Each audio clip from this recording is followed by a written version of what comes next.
The only path to holiness is love. The only proof of holiness, the only proof of love is service. And the only proof of service is a giving attitude.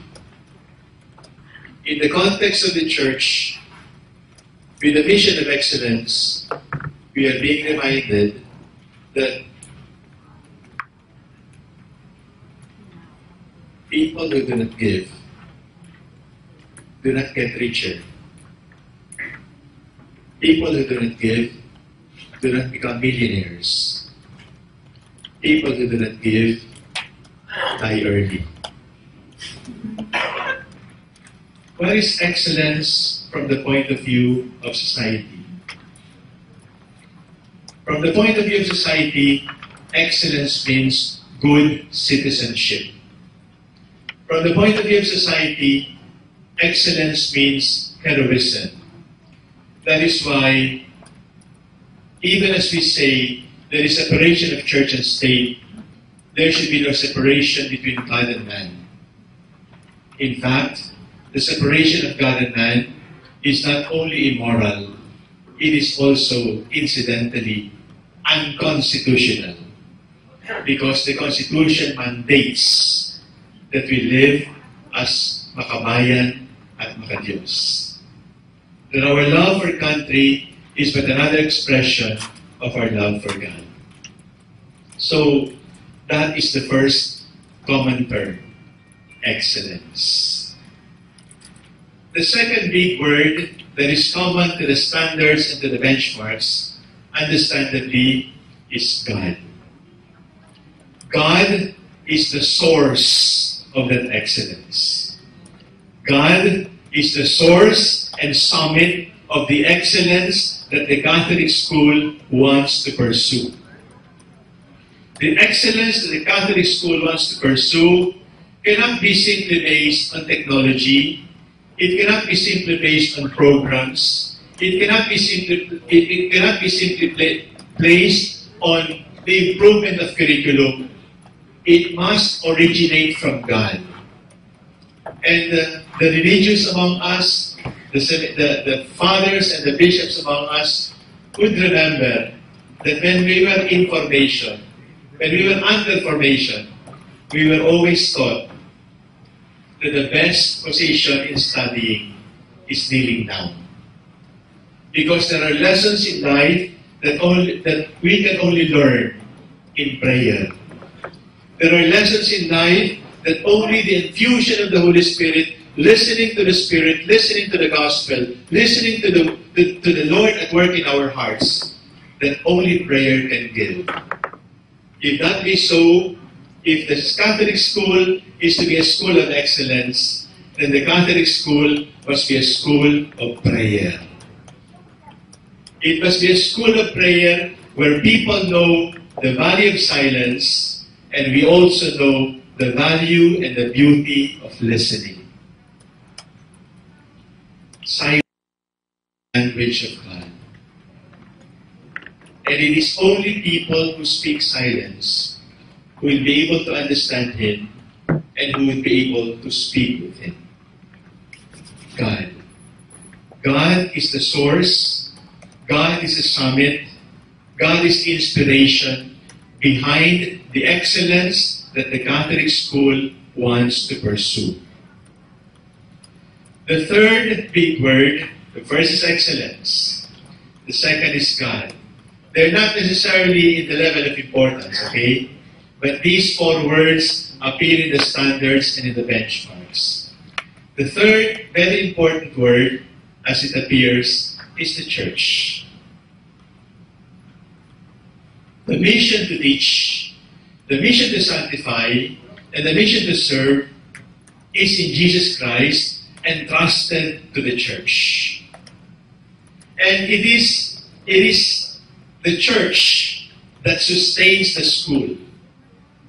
God forbid that the Catholic school should consider itself independent from the church.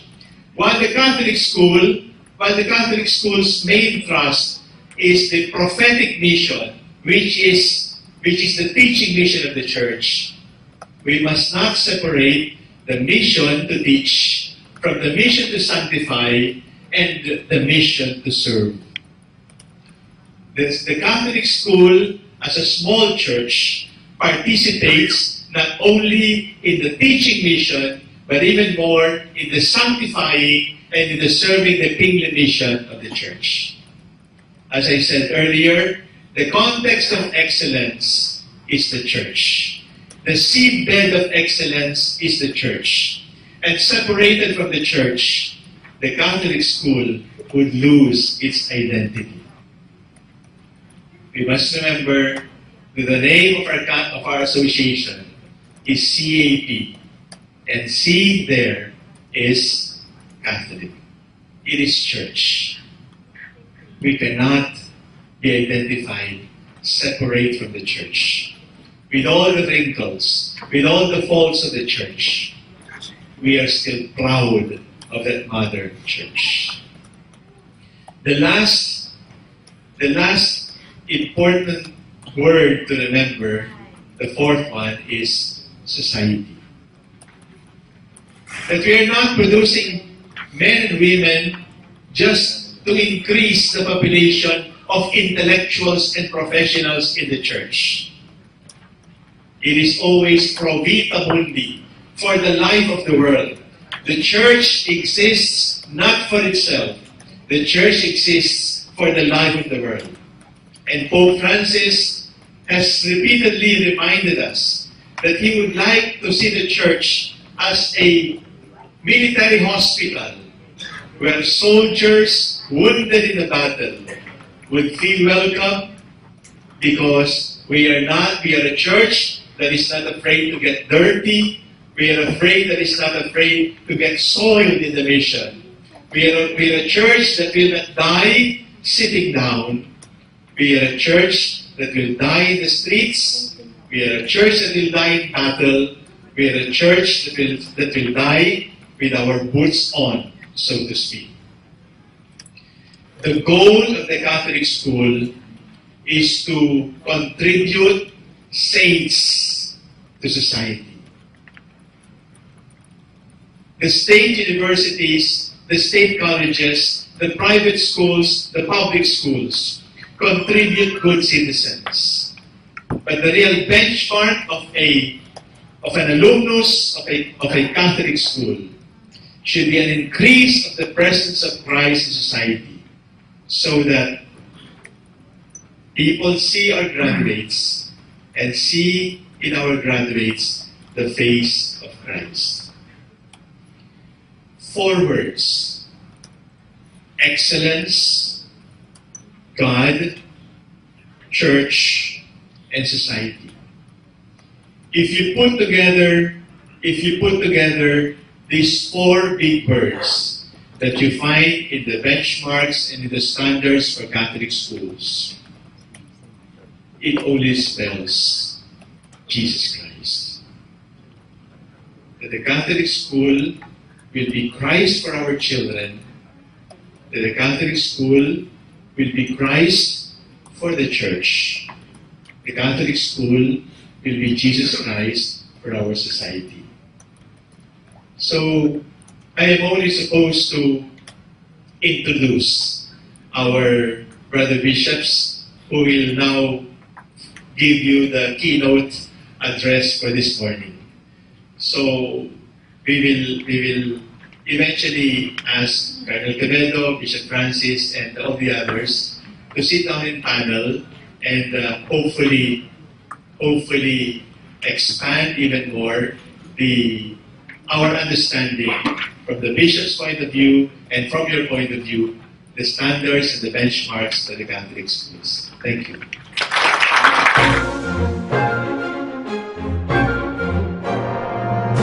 Dialogue. And I use the word dialogue in the same way that Pope Francis uses dialogue, the word in Evangelii Gaudium. And he, I think, goes back to the time of Buber, Martin Buber, the the Jewish theologian, who spoke of dialogue as the heart-to-heart conversation between persons, perhaps of different cultures, perhaps of different faiths and religious traditions or philosophical traditions, a dialogue between God and man. And another Jewish philosopher, Heschel, said, in fact, dialogue is the history, well, her story now, to be gender sensitive. His and her story is really the result of a dialogue between humanity and God. That's his and her story. I use that word dialogue in that sense. There is dialogue within the school, among students, among faculty members and students, among administrators, and among the three. That's within. It has to do with the environment of the school. It has to do with the curriculum. It has to do with the various things that are happening in school, the learning environment. It has also to do with the principles and practice of governance, what you say here, subsidiarity, collaboration, collegiality, and so on and so forth. That would be dialogue within. But the dialogue in the school does not end there. It is dialogue at extra, with families, with alumni, with the wider society. And that's how I would put together all the defining characteristics and standards and benchmarks. Most of all, it is a dialogue in the light of faith. And I just use Catholic faith. And you will know the reason for this. The Catholic school, as part and parcel of the church, shares also in the evangelizing mission of the church. And if the church is mission, the school itself is mission. That's why in number 2, participating in the evangelizing mission of the church, defining characteristic, through its educational activity, Catholic schools promote and aid in the evangelizing mission of the church in a unique and privileged manner. And it quotes a papal document. I'm not going against the papal document. I'm not too sure whether this is an exact quote.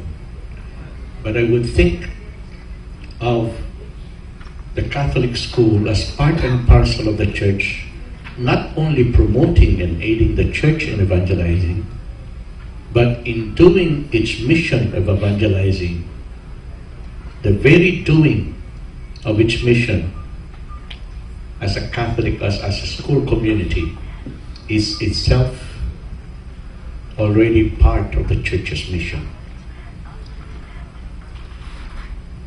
Secondly,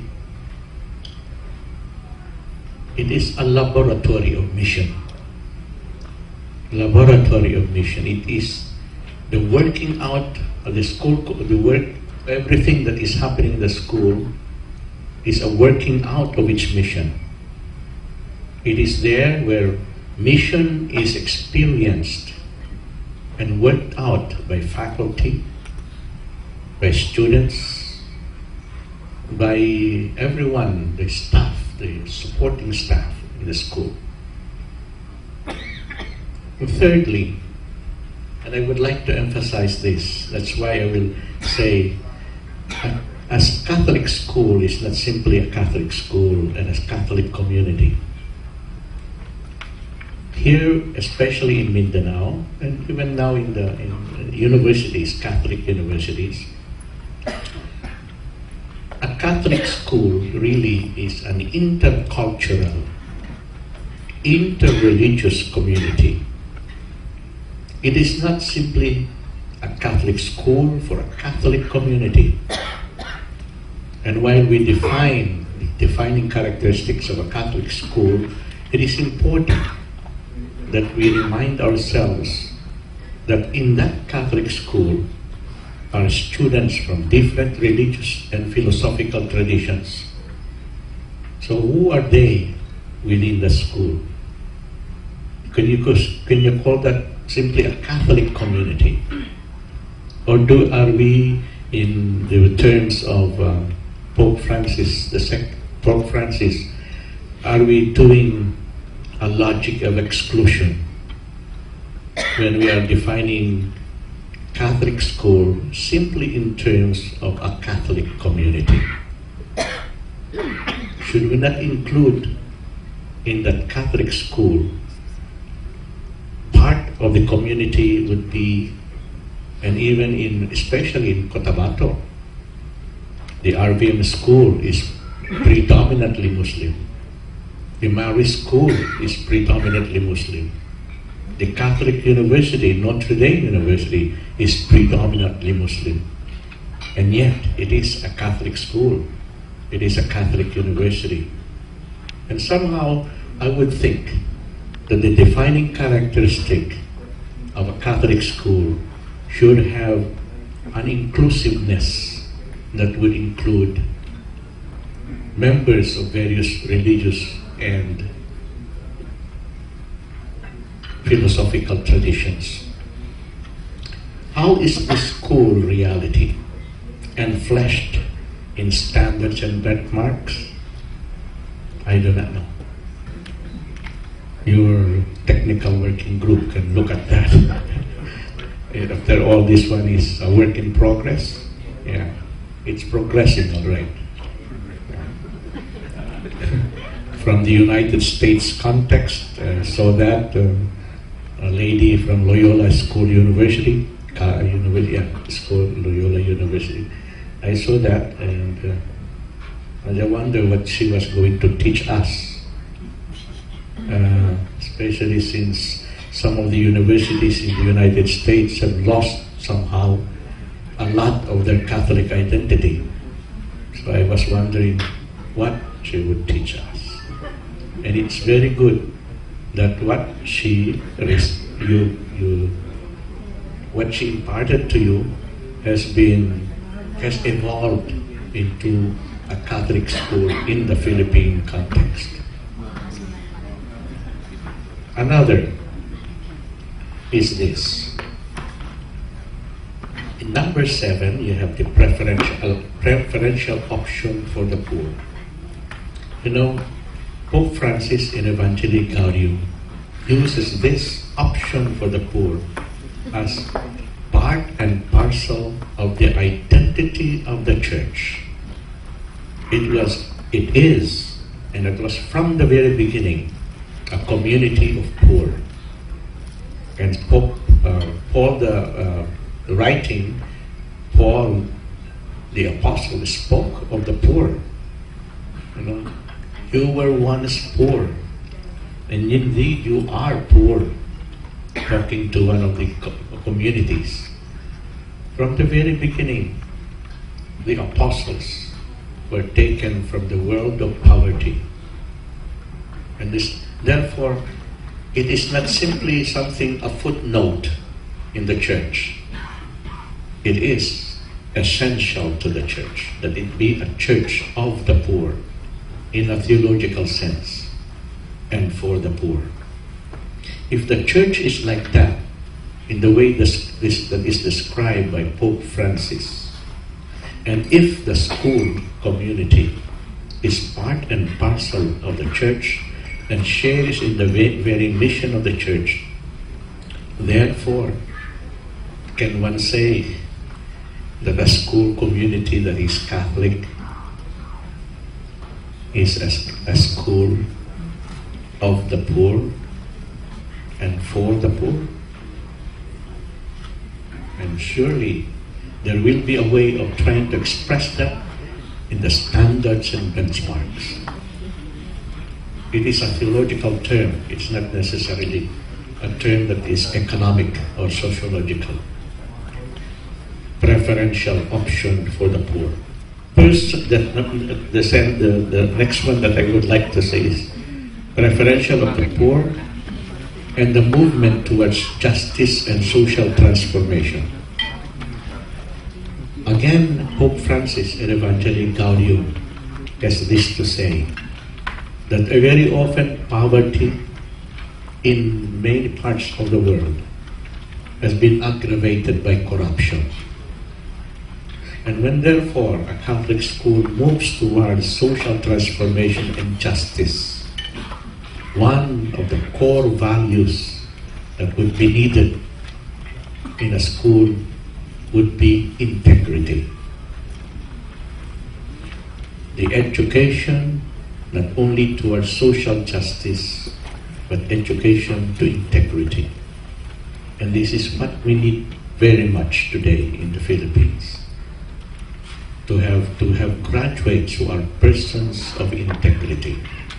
I thought that perhaps that word integrity could find its way into the standards and benchmarks. Another point that I see perhaps lacking emphasis is this. In the Second Plenary Council of the Philippines, there was a great emphasis on the insertion of the religious institution in the local church. Hello? Hi, yeah. I thought I was sabotaged. Insertion of the local church, of a religious congregation. And many of you, religious congregations, find yourselves in dioceses and you have big schools. Quite often, there is no insertion in the local church. For one reason, the local church itself might not have a mission statement into which you can insert yourselves. And so the local church is working independently as well as the local school, Catholic school. They work independently, autonomously, without any partnership. That probably is very, very true for archdioceses like Manila, where you have institutions like Ateneo, UST, St. Paul's University, LaSalle. How are they inserted into the vision mission of the Archdiocese of Manila? I do not know. But I would not want to be Archbishop of Manila.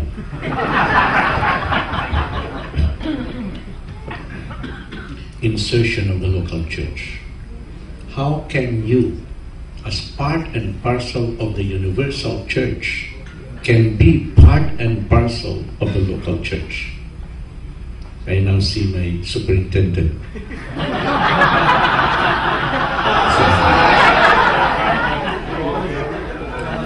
So, what I mean to say is somewhere in the standards and benchmarking, somewhere in the identity of the Catholic school will be the localization of the Catholic school. Localization of the Catholic school. And its local church has its own distinctive characteristics, its own pastoral context, into which you, as a Catholic school, should be inserted. Another point that I would like to emphasize, which Archbishop Villegas has already emphasized, excellence, and the one is holiness, God, and the product is Jesus Christ. No? Is the Catholic school should have an environment of God experience. God experience. And why do I say God rather than or religious experience? And why do I say God experience of an environment that is Catholic? Ex corde ecclesiae, which defines the identity of Catholic universities and colleges. One of the characteristics there of a Catholic university is an environment that is Catholic. it's inspired by faith. But I'm thinking of a pluralistic type of Catholic community, where many of our schools, especially in central Mindanao and in the south, they have a Catholic school called Notre Dame, and it's 95% Muslim. I do not think that it is not the Catholic community, the Catholic environment should be built simply for the 5% that is Catholic. It should be built, the religious environment should be built for all.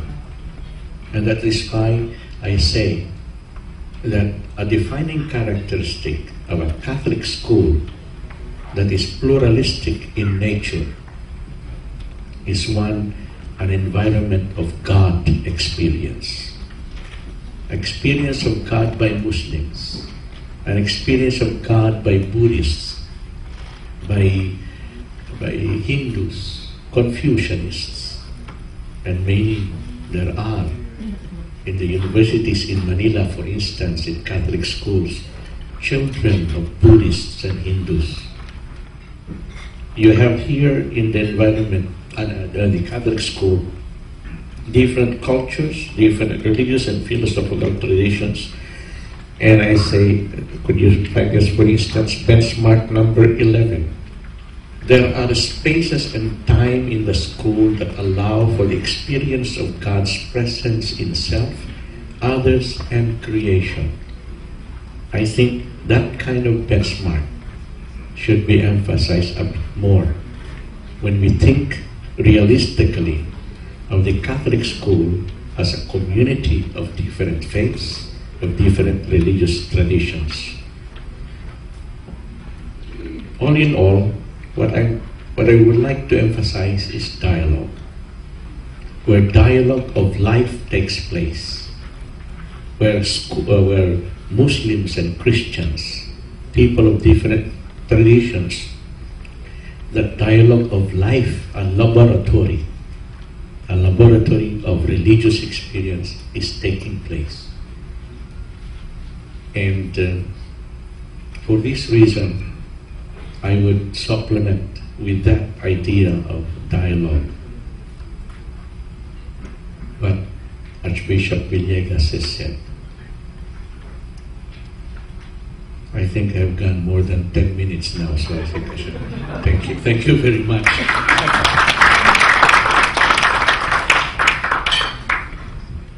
Good morning.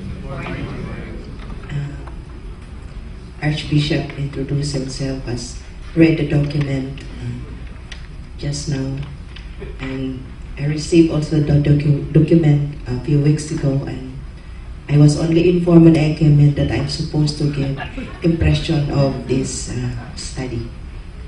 But I have read, and as I recall some points that I have read from this initiative from our different schools assessing the identity of Catholic schools in the Philippines.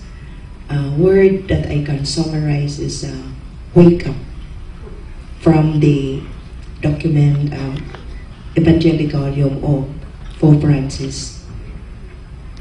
Wake up to us, administrators of the Catholic schools. Maybe this study can help us find our new direction in administering our schools. As I hear my sisters administering schools saying, now it's very difficult to administer Catholic schools. So many problems. Children are so difficult to deal with. And so many other problems that they are sharing during our meeting. But this might help us wake up, to shaken us. Where are we in our mission of as administrators of our Catholic schools? Why do we find mission of educating our young people so difficult. Just because, as Archbishop said, language, new trends of reaching out to our young people.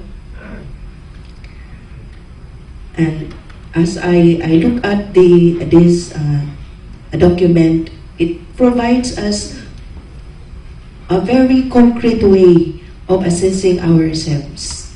Where are we in our mission as promoters of the gospel values in our world today? And I believe that this study might help us find new ways of reaching out our students, reaching out our parents, and bring about unity and solidarity in our institutions, and also faith formation of our lay collaborators, those who are helping us in our ministry. And my appreciation and congratulations to the group who initiated the study. Thank you.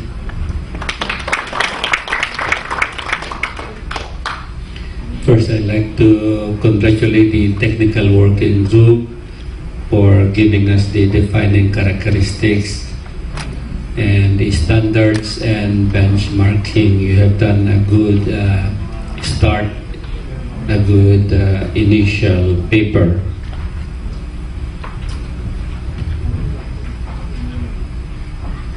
In your list of defining characteristics, I think by the fact that you put first the centered in the person and message of Christ, you consider it as very important part of the Catholic identity, of the education, of the Catholic education. And I agree with that. But what you mentioned here is about the encounter with the Lord, with Jesus, in His message present in the scripture, tradition, and living witness of the Catholic Church. I think the key there will be how to do that. There should be a strong charisma and a witness, not just of the individual teacher, but community of the teachers, witnessing to the students, and the witnessing of the students to other fellow students, not just in their school, but to other students in the other schools. That will be in the detail, I think it will come later.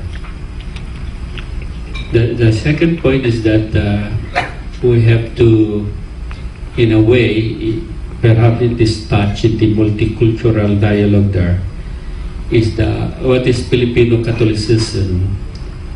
I think we should also sort of make clear the picture of our Filipino Catholic faith.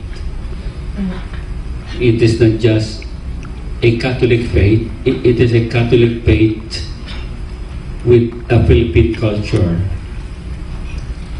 And the third point is this, that yes,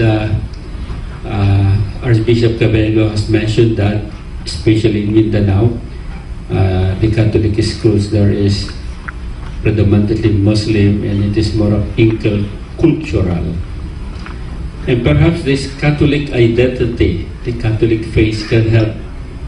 Yes, the same faith, the same identity, but it can acquire a particular aspect of the region.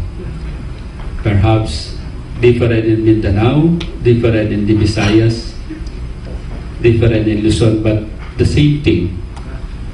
Perhaps as I paraphrase the title, A Man of All Seasons, it is a person or a man for all cultures. Practical suggestions in engaging in dialogue and what dialogue is, as emphasized by the Cardinal.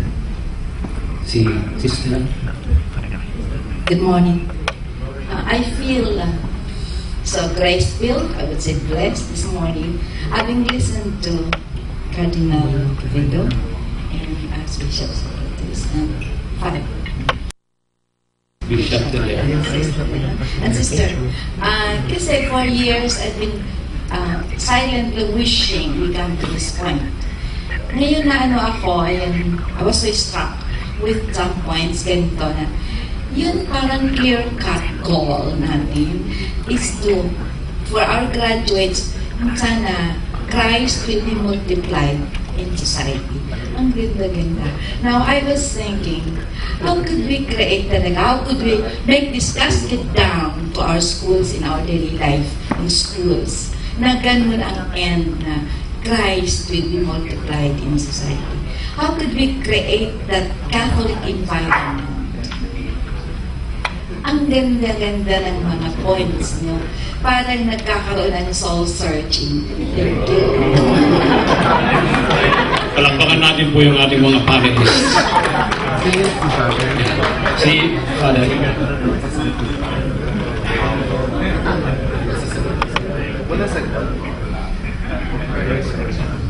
I have one suggestion, the how.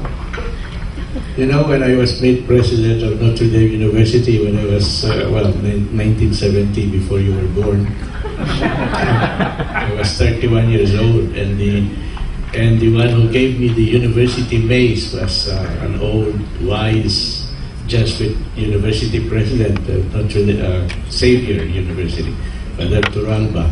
And when he gave me the mace, this is a symbol of authority, your authority as president. But I wish there was someone who in the prayer that was said for you, something about money. You need money to implement all the programs you want. My suggestion is the school must spend money for that purpose. Campus ministry. There was a survey made by a doctor of accountancy surveying all the Catholic universities of the Philippines. And the survey was, how do they try to implement the core values of the school in terms of money? Not one of the universities adequately gave money for campus ministry, for the religious education program. To have graduates who are Christ-centered, you need money. In fact, you need money to be a church of the poor. And the money should be spent wisely in terms of stewardship, accountability. But you see the budget of a school and take a look on whether enough money is being given for campus ministry.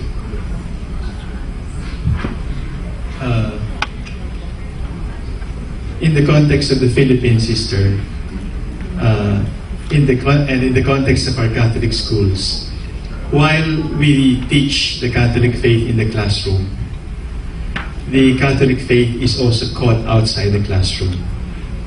And I hope you saw that introductory image when the standards of the Catholic schools were presented to us. It is actually the Sea of People of Quiapo. In the context of the Philippines, making other Christs, our entry point is popular devotion. I think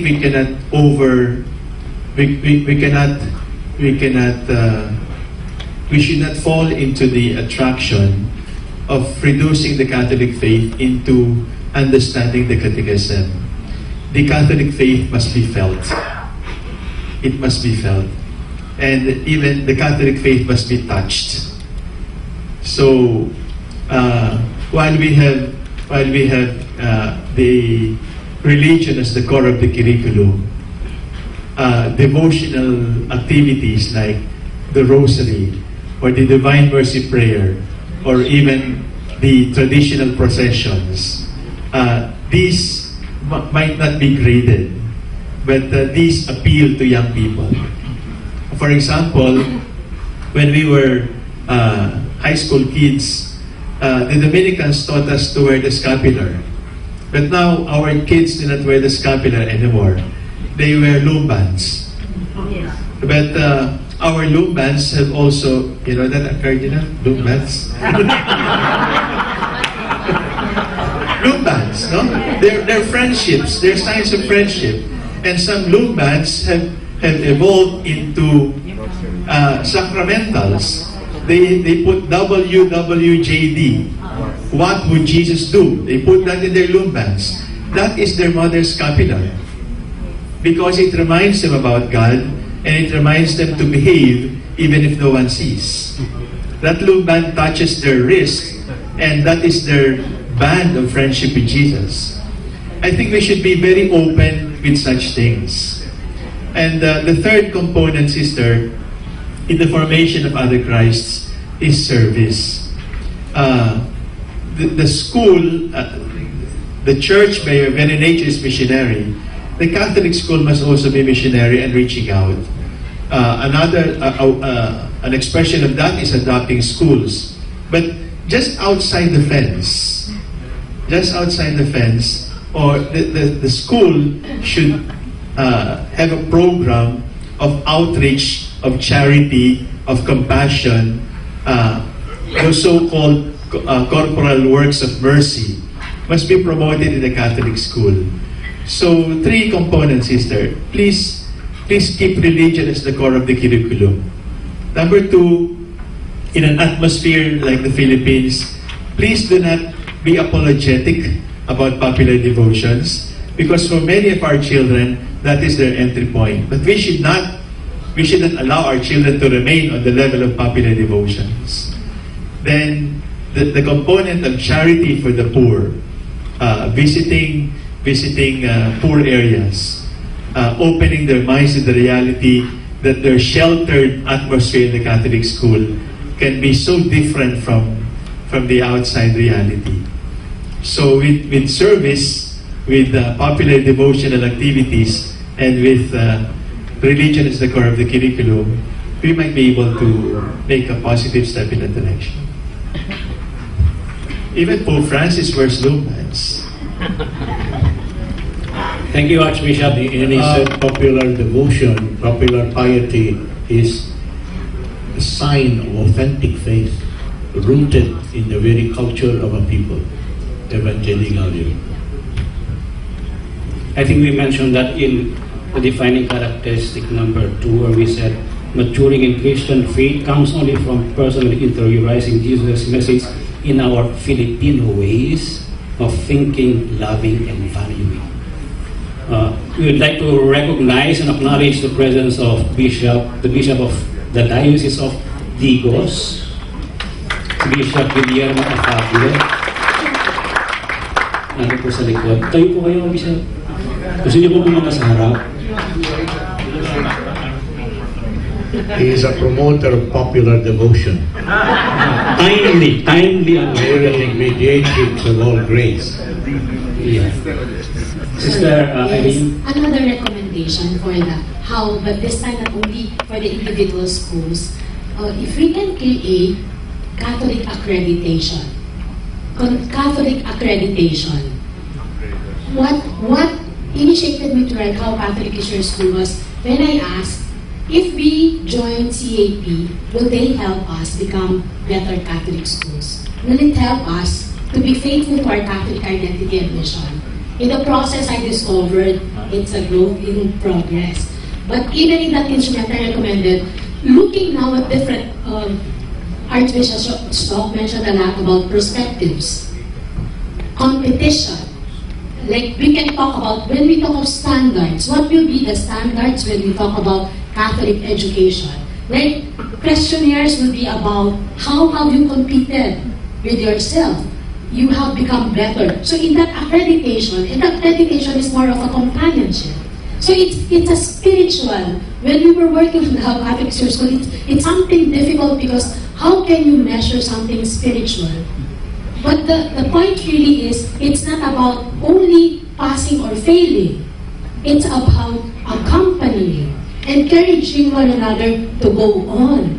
But like Right now, when you look at the billboards of schools, we are a good school. Excellence is equals to, we have competed, we have been accredited, blah, blah, blah, blah. Okay, so, but all these works that we're doing, maybe can lead us, CAP, can help us create now Catholic accreditation. I tried to read also the history of PASCU. It was CAP that gave birth to PASCU. But of course, it has its own contribution. But as Catholic schools may be regional, because there are certain things that we will not be able to put together in the written evaluation instruments.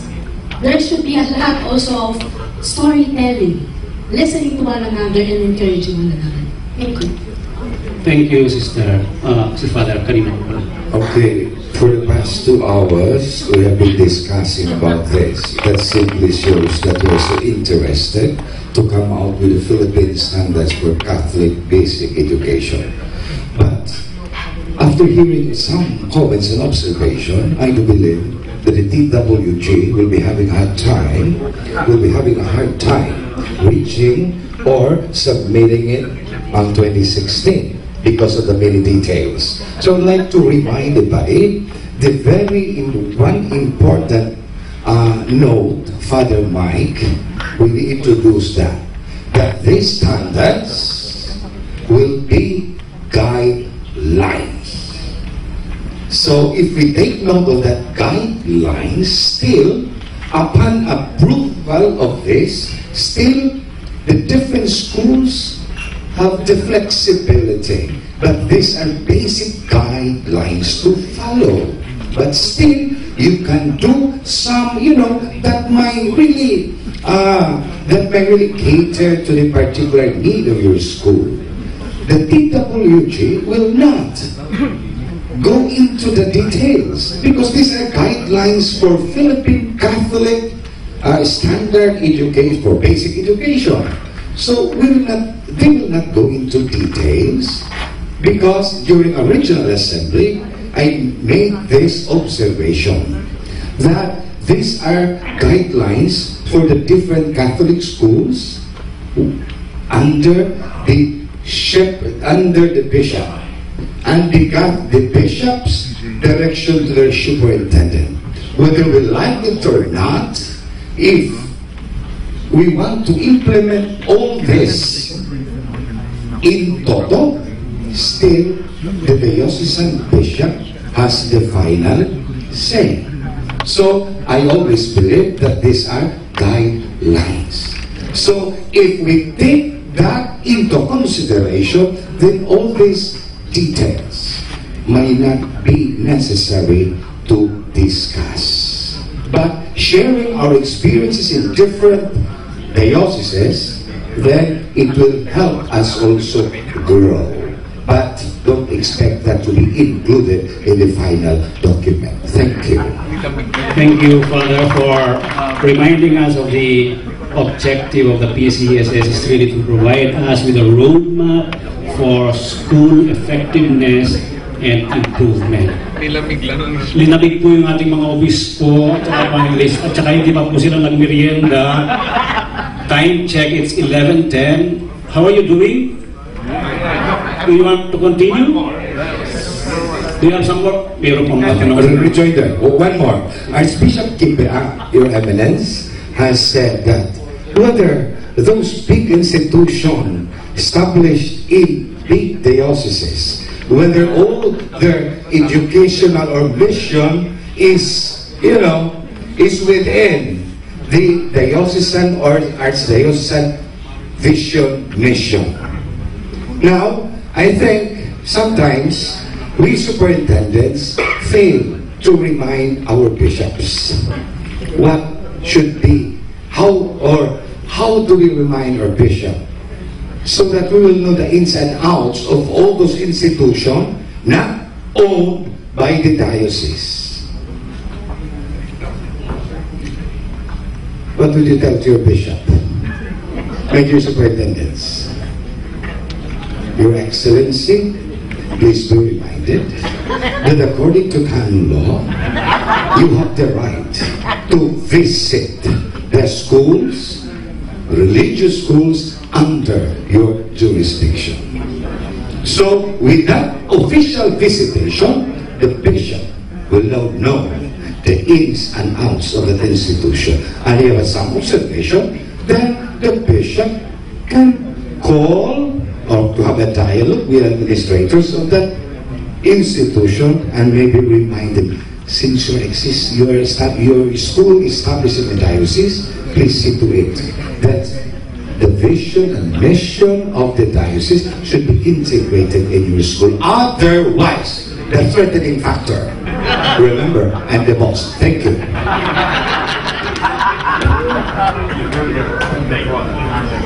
Thank you, Bishop Reyes. The Cardinal, I think, would like to respond. I would like to turn the question around. How do you remind the bishop about the internal workings and the vision of your own school in the diocese? How does the bishop inform the school about the vision statement? The bishop usually calls meetings of the pastoral council, as there is some council, and a member of the school system belongs to that council. And the question I usually ask of religious institutions, congregations would be, you have your own charism, and your charism is working in the diocese. It's being implemented in the diocese. The church, Cotabato has a vision statement. Number 3 things are very important: peace building, BEC building, and in care of creation, the lumats. How do you insert yourself into that vision? How do you contribute in the building of basic ecclesial community? How do you contribute to peace building? So then the religious congregations and religious schools will have to find out, wow, tama no? Dapat mayroon tayong peace building effort dito. Anyway, there are Muslims and Christians. How about BECs? They will make BECs in the school. Classrooms. BEC schools. Classrooms. And then the lumats, care of creation, especially for the lumats. Then core value formation about the culture of the lumats and all that in the curriculum. Many suggestions can be made if they know, if there is a vision statement for a diocese. If there is no vision statement, then they are kingdoms unto themselves. Diocese, religious school. So no meeting of mind or dialogue. That was my suggestion. How does the bishop inform the school about its own working? Yeah, maybe as a starting point, I refer you to benchmark 1.4. School activities integrate the pastoral priorities of the local church and the universal church. So there is a room for a big adjustment there. If the priority of the diocese is peace or dialogue with the nomads, we have room for that. See, Father, I did not want to put details, but in general, the general principle I wanted to see in the thing is for everybody, that in the universal principles that we have, there should be some kind of localizing, a section localizing those general principles. Okay. I like very much the point raised by Bishop Quevedo, Archbishop Quevedo, and Monsignor Socrates, saying that in the work of education, the formation of community in dialogue towards the realization of the vision of the school is a very essential element. And the identification of that vision as excellence translated into reaching holiness, becoming Christ-like, are really connected to one another. As a whole, you say, clarity of the identity of our schools I think these elements were essentially put into our vision of the education apostolate of the Salesian Philippine North Province at the start of the century 2000. The journey that we are making now, we have undergone the journey when we started aggiornamento in our education apostolate. And these 2 points that were raised by our Reverend sharers have been incorporated. And in fact, the question that we have placed to ourselves at this moment was that we have undergone this kind of process of assessing our schools. As we are now doing the standards for the Catholic schools, we have done that at the congregation. How Salesian is our school? That's the question that we have placed at the beginning of the new century. So it's the same process that perhaps we have been doing now. How Catholic are our schools? We didn't want to call it accreditation as suggested by Sister, but we call it an assessment. So that whatever is the output of the assessment is an input to the process of development. So it's not a body telling us you're doing well, you're doing this, and you have reached this level. No, that's the idea of accreditation. But rather, it's a help as an assessment. We call it now a Salesian assessment. And therefore, the schools are subjected to this one. And we have developed a tool on how to do that, and the processes. And therefore, we created in our province a team we call the Salesianate Assessment Team that looks into this one. And we visit the school and go to the process of trying to go to the assessment. And this is an input given to the provincial, saying this is the status of this school in this regard, or the different dimension that were assessed. And therefore, it is now for the school and the provincial superior to see how these things are now going to be implemented. And being a community dialogue, therefore, it's not only the Salesian saying these are the things to be done, but rather we call ourselves in the schools educative pastoral community, composed of the parents, of the students, of the teacher, the administration, of the Salesians, together making a project. This is what we want to happen in 3 years' time. So it's an agreement of this community to produce, and these are our strategies, and this will be the line of actions to be taken. And therefore, after that, reassess again, and assessment of the Salesianity again, and therefore we continue on in that way. So maybe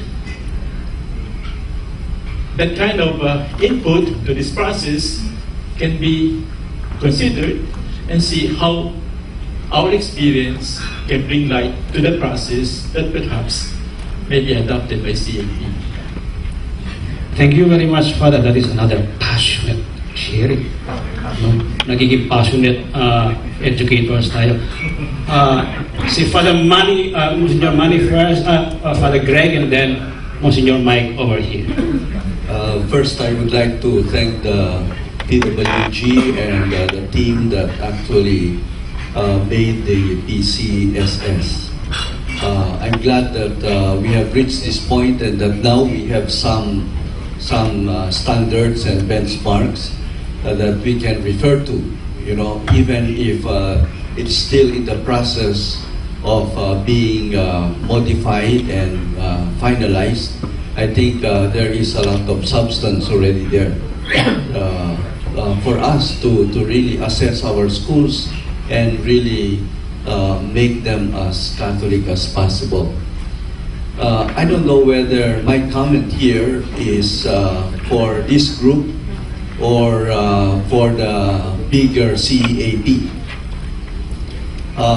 While even in government, we are talking about a seamless whole, meaning to say that we would like the K-12 to go into GE, the curriculum, and then eventually to the professional courses, so that the total effect at the end would be a seamless educational system.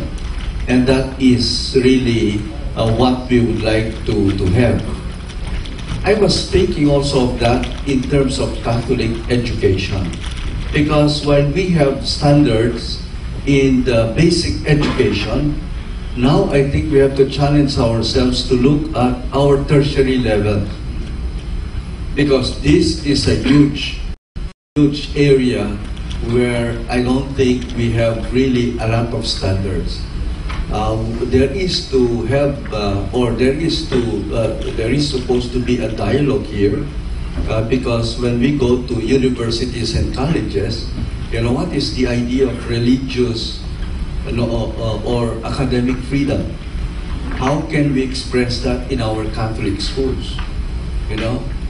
Where we challenge our students, our faculty, to research, to open their minds to other ideas other than those coming from Catholic sources. We have to look into that, and I don't know who is in charge of that, but I'm suggesting that perhaps the CEAP as a body, and I know that some of the trustees are here, can look into this as perhaps a future project. The other thing that I would like to mention here on why this is important is that we see in our schools the influx of students who have not undergone catechesis in the elementary or in the basic education. More and more students in our universities today are coming from public schools, and they don't know anything really. It might be an exaggeration, but very little do they know about the Catholic faith. And so it is a problem. It is a problem. And in the context of the tertiary level schools, it seems that even the teaching of religion might even be cut down in the new general education curriculum. Although when I heard them speak about it, they said they have kept the subjects to a minimum so that there is leeway, especially for Catholic schools, to add more of their teaching of religion. However, ang kalaban po natin dito yung parents, because they think that this is an extra something that they have to pay for. So these are some challenges that I hope we tackle them in the future, so that our Catholic education becomes also a seamless whole. Thank you. Thank you, Father Greg. It was during the incumbency of Father Greg as Ceap president when the PCSS was initiated and began. Let's give him a round of applause. Maybe yung tertiary part, Father Greg, we can initiate it again. Okay, thank you, Father Greg. See, Mike. I think the document has emphasized well the importance of inclusion or the spirituality of the local church being lived by Catholic schools and personal community in the Catholic school. But the actual application of it is difficult in a sense, because in my case, in my situation, for example, we also have religious communities or congregations managing schools. There's no problem with them adapting to our diocesan mission. The problem is in the ground, how the parish priest or the pastor can work effectively with the school. The problem sometimes is the personality of the pastor.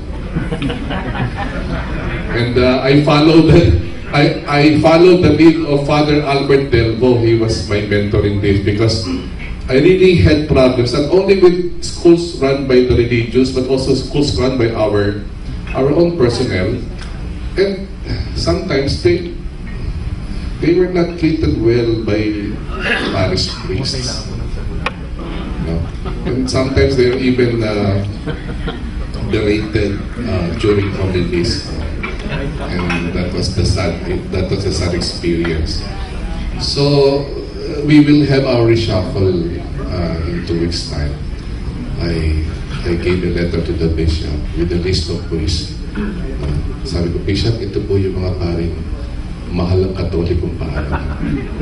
Kung gusto lang yun naman, kung gusto nyo lang po. Suggestion lang naman. Ito po yung mga kaibigan ng mga directors. Ito po yung mababait. Ito po yung sympathetic sa Catholic education.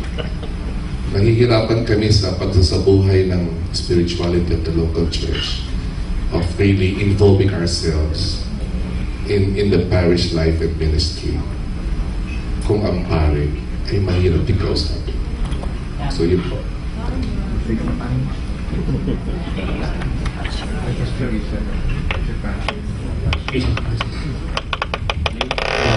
Indirect way of answering that. We have also few priests that we have difficulty with a few priests in their support of our catechists. That's why I often remind the parish priest, it is your first and foremost duty as parish priest to teach. You have a teaching ministry. Can you teach all public schools? Will you try at least for 1 week? So you cannot. Then your catechist is your arms for teaching, for your teaching ministry. Treat them well. Give them allowance. Give them transportation allowance at least. I think the same thing with the parish priest. Because these schools are the helpers of the parish priest in his ministry. Without the schools, the parish priest will do everything. Or maybe when you have a general meeting of the clergy, you remind them in general instead of going from one parish priest to another. But if it is really worse, maybe you can ask the bishop to talk with the parish priest.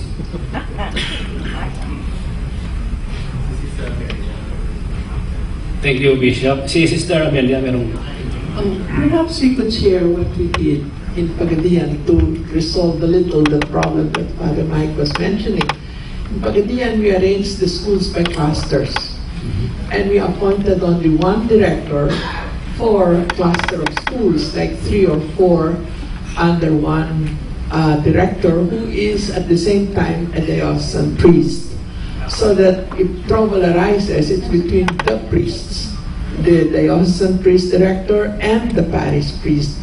And that has solved a lot of the difficulties between the diocesan school and the parish, because then it's the director who deals with the superintendent, and the superintendent deals with the bishop.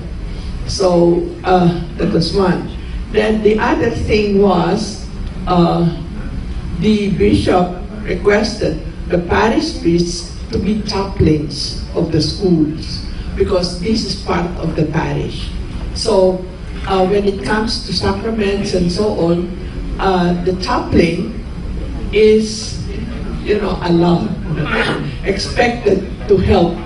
Like one of the difficulties we had actually is to have confessions in the school, because there were some priests, especially the parish priests, who did not want to hear confessions of children.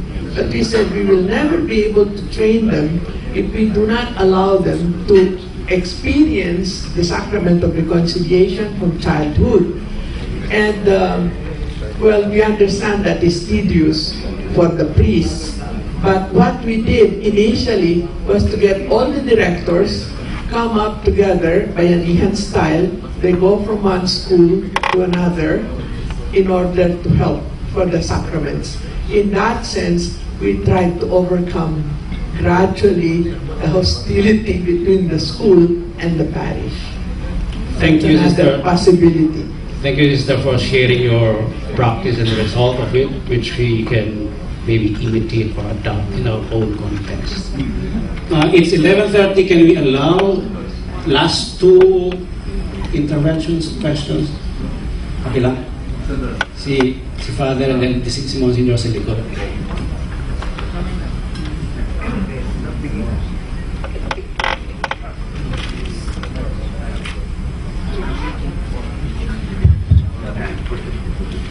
Good morning po, Father Agoo from the Prelature of Isabela de Basilan. I agree with the Cardinal that there is a need for us to have dialogue of life, and I think also a culture of peace in our Catholic schools.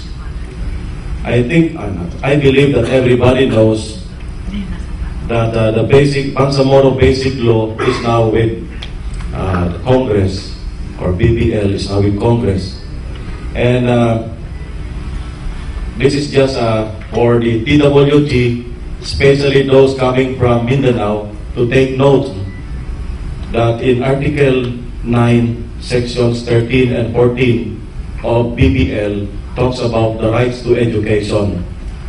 So I think that's these particular sections should be taken into consideration in the work in progress sa PCSS. Thank you, Father. And then we have the last one from the fathers.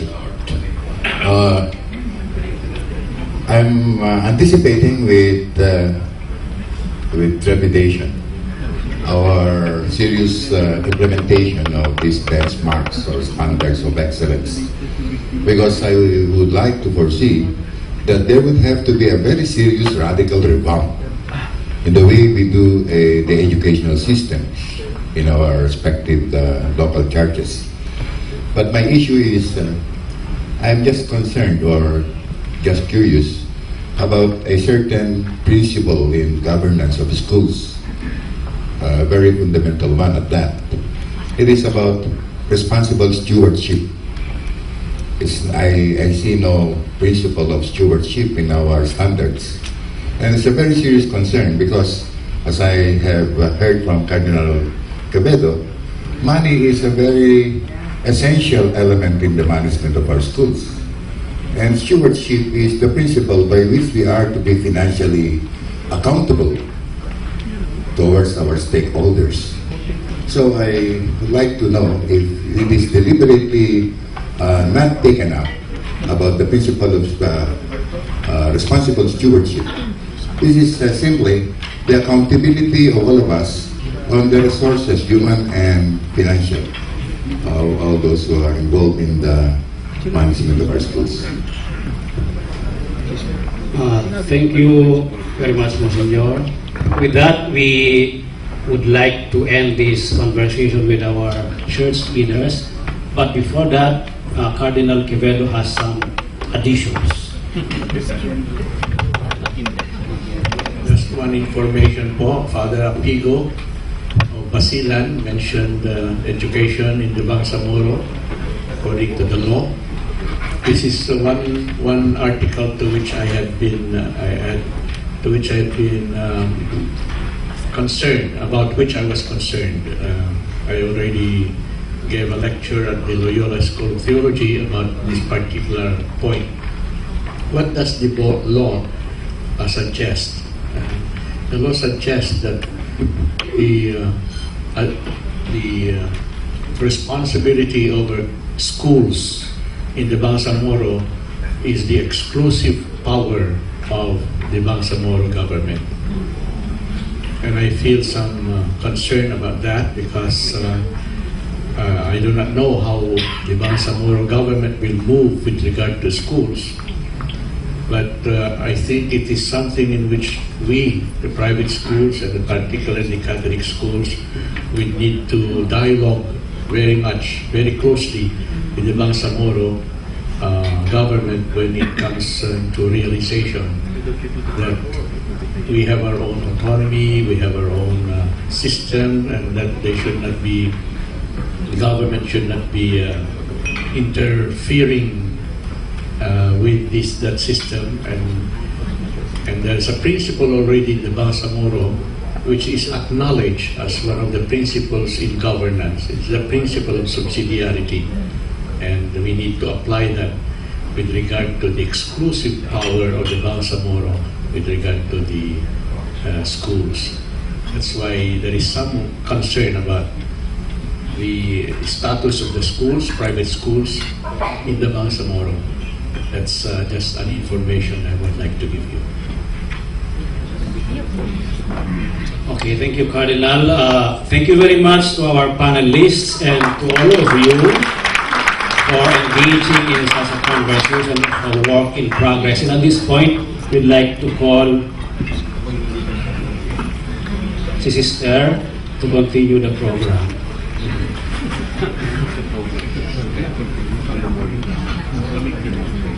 Once again, let us give a big round of applause to our panelists and to the facilitators for the enlightenment, the giving all of us an enlightenment, inspiration, challenges, and support in the context of our PCSS standard, PCSS and benchmarks. At this point, may I call on Father Paquito, Bishop Paquito, and the Bishop on Promise, Father Monsignor Mike, to please give the flag of appreciation to our panelists and our facilitators.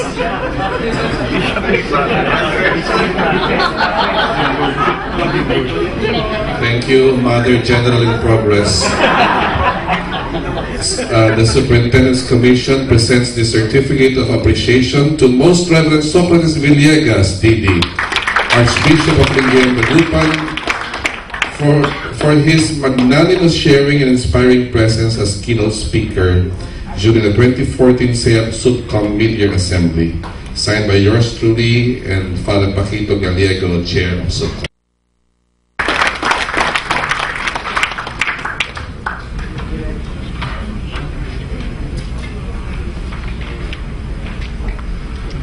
The second set of certificates, Certificate of Appreciation to His Eminence Orlando Cardinal Quevedo for his magnanimous sharing and inspiring presence as panelist on the Voice of the Leaders in the Church during the 2014 Ceap Supcom Mid-Year Assembly.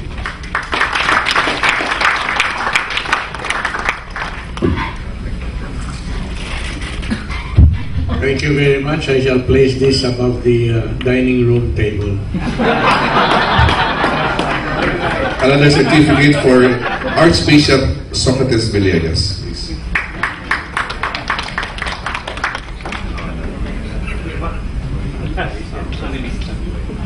The same certificate for Most Reverend Francisco M. De Leon, our ancient chair.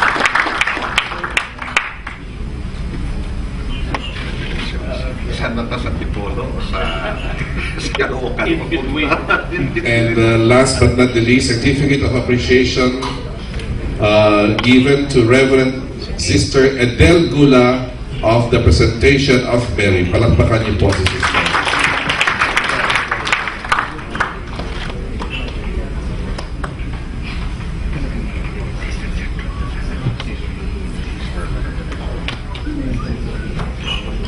We also would like to give the certificate of appreciation to Father Elmer Dizon and Father Alain Manalo for sharing their time and expertise as facilitators.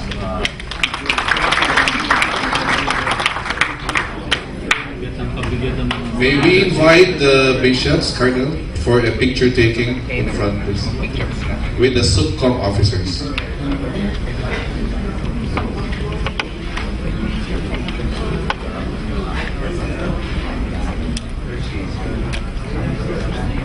Father Jerome, Sister Fe, please.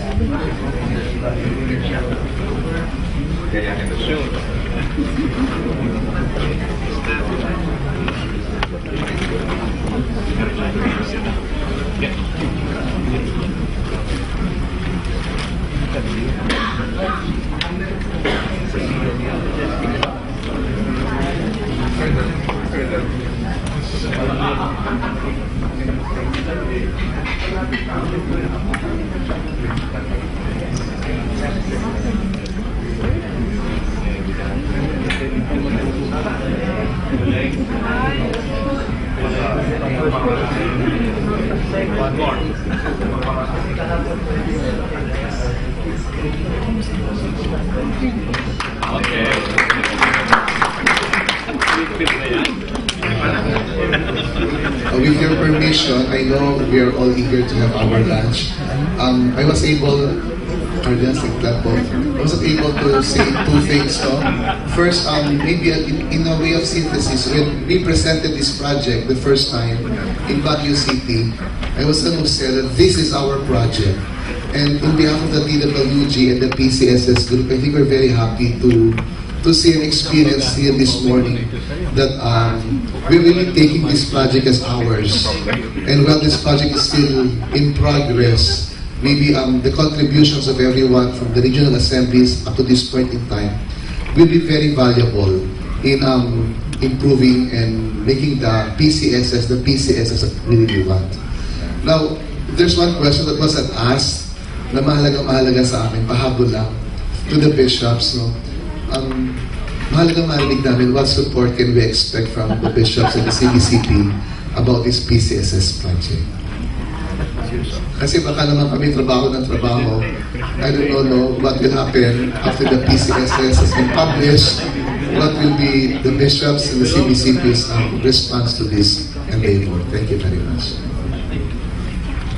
First is, I'd like to thank you even now for telling us that in your plan, you include the consultation with the bishops as part of the process.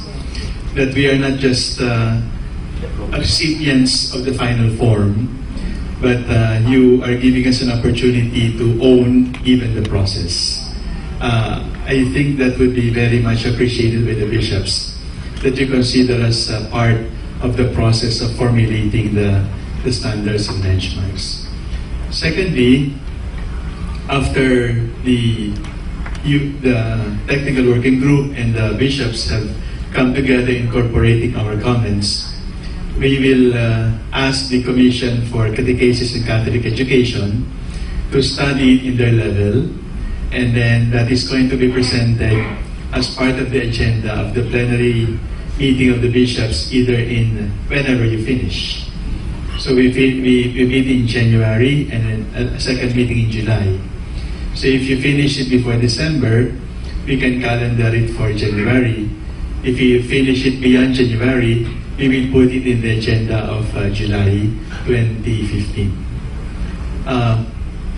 With regard to the intervention earlier, that the bishop is really the sole teacher in the diocese and sole legislator, that is correct.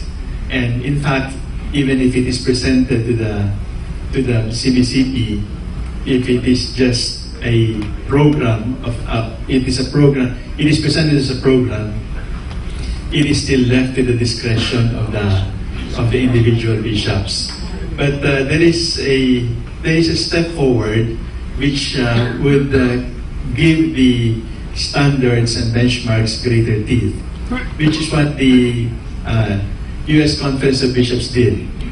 In the after Ex Corde Ecclesiae, the Conference of Bishops of the United States came up with something like this, and they went farther than informing the body about this. They went farther and asked for a 2/3 vote. Because when 2/3 votes are given by the bishops and it is sent to Rome for confirmation, then it becomes general norm for the church in the Philippines. So that's also a possibility. But that would depend on how. I don't like to preempt the decision of the bishops on that matter, because the bishops might want to just have a consensus and then bring it down to bring the document home to the dioceses for the discernment of the Ministry of Education of each diocese. So that would really depend on the reception of the bishops during the plenary meeting. But I think Cardinal Quevedo and Bishop Francis both appreciate, as well as I do appreciate, that you have included us in the process, not only in reviewing the finished form, but allowing us to journey with you in the process towards the finished form, because the process is really more important than the result.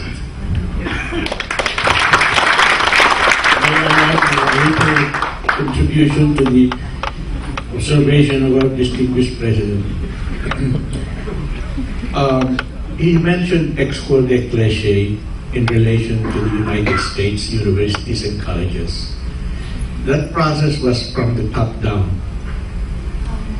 From the top, the Holy Father produced ex corde ecclesiae to guide all Catholic universities and colleges all over the world, but special case to the United States.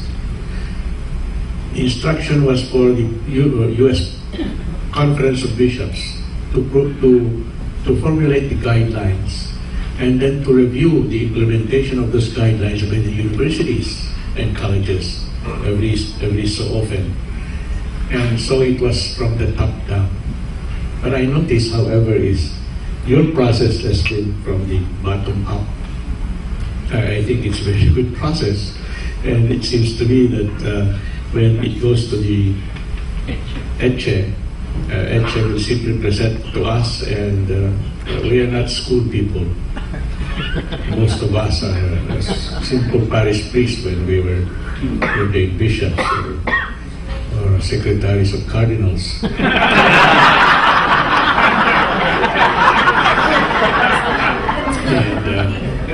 Which was a special case, you know, because he knew what a cardinal, how cardinal worked. So he's a cardinal in progress. Everything is in progress. But I like the process. I like the work in progress.